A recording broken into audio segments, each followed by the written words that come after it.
Peace, family. It's your brother King Cam, and I want to do my review on Coming to America 2. It just came out. A lot of people have been writing about it, tweeting about it, posting about it on social media. So I had to do a review just to give you my thoughts. Now, one of the things that I'm seeing that's trending really throughout this whole situation is that they're comparing the original Coming to America to the sequel that just came out.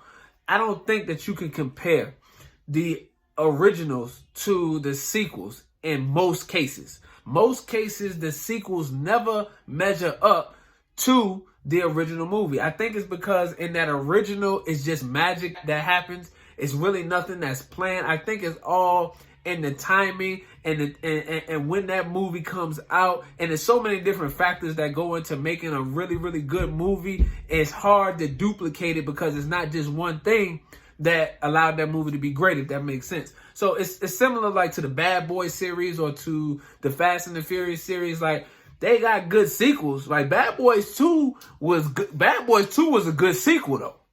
Like, it was a good sequel to Bad Boys, the first one. But then you got the last Bad Boys that could not, it's good, but it couldn't measure up to Bad Boys 2 or the original Bad Boys. So, but it doesn't make it a bad movie. So a lot of people saying that Coming to America 2 was a flop. Coming to America 2 wasn't, it wasn't good.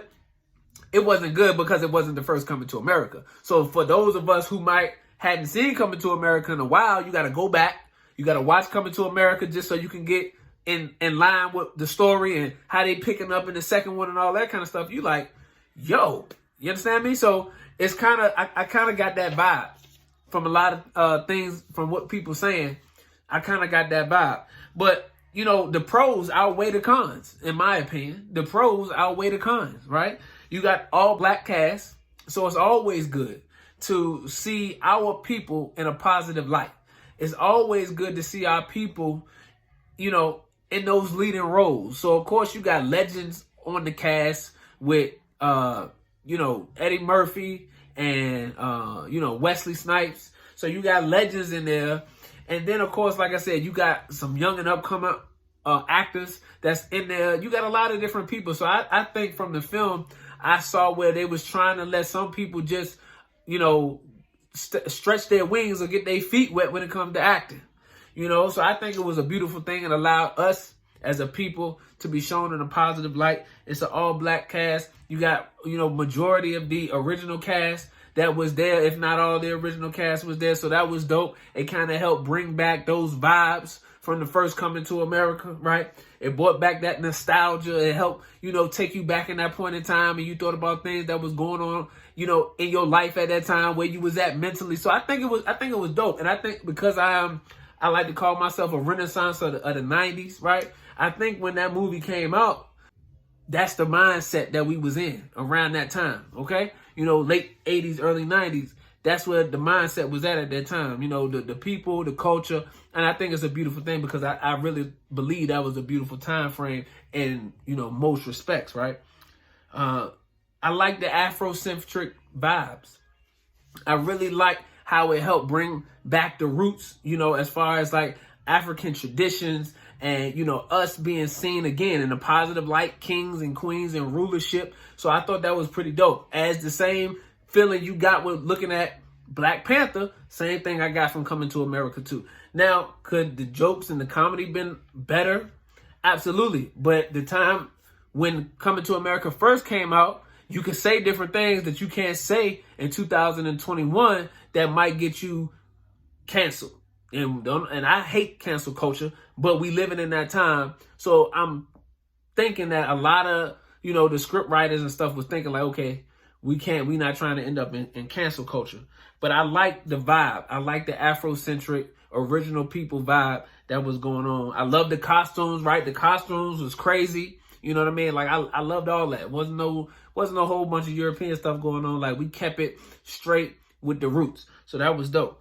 Another thing that I liked was the fact that there was us attempting to be better in movies. And I think that's good when you have, just for the most part, a positive message. Now, I know y'all gonna try to pick apart all the negatives. You understand me? I know y'all gonna talk about the one night stand and maybe some of the language they was using and all of that kind of stuff. I know y'all gonna nitpick, But for the most part, it was a positive movie. What I took from it was the fact that there was a broken family that ended up blending a family together for the overall betterment of everybody that was involved. So I think it's extremely good, and that's what I got. The minister said we got to settle on the best part of our people, not the poor part. We're not settling on the poor part. So for those of you that's going to comment on this video and talk about all the negative, we ain't trying to hear that.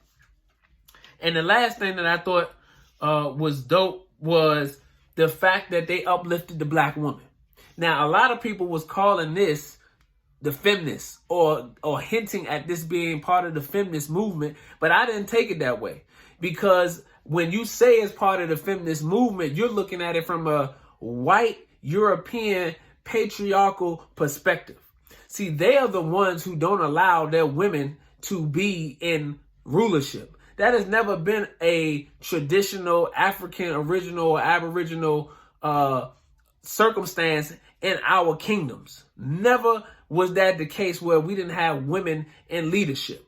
That was not the case. We rule equally. That's how original people do. We rule equally. We don't say that our women cannot be in positions of power or positions of authority. That's white supremacy that does that. And they oppress their women in that way. But that's not us. So when we look at it and say that's the feminist movement, I didn't see that. Because obviously if he didn't have any sons to his knowledge at one point, then of course it would have been the best thing for his daughter to assume the throne. So I like how at the end they was able to bring that bad boy full circle, because you notice his daughter was more equipped to be on the throne as the queen, but the son was still able to work in partnership and work in harmony with his sister to continue the wonderful rulership. So I think that was dope. And we always had powerful African queens, right? We've always had them. You had Queen Nefertiti, you had Queen Nzinga, you had Queen Nandi of the Zulu tribe, who was the mother of Shaka Zulu.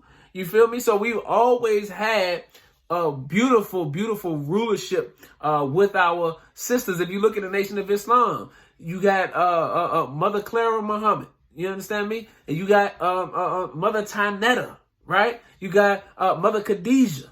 Then you have, Dr. Ava right now. So there's women always been in powerful positions and leadership, because in our understanding, see, the minister has taught us that the woman is the second self of God. The second self of God. Not a goddess.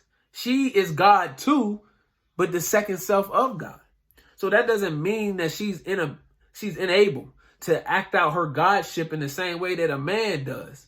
But she's actually capable, and in some ways more capable than the man in certain areas and respects of the godship. So that's why in our culture, it's most important that we always lean to one another for insight and rulership and governance, because it's the balance that allows us to rule in harmony with the universe and with all of the animals and everything in creation. It's when you get unbalanced, like white patriarchal leadership, is when you see stuff start to fall out of balance, and there starts to be a whole bunch of chaos and confusion, family. So that's my review on Coming to America 2. Make sure you comment. Let me know what you think. Let me know what your thoughts were when you saw the movie, and make sure you share this video. Peace and blessings, family. Assalamu alaikum.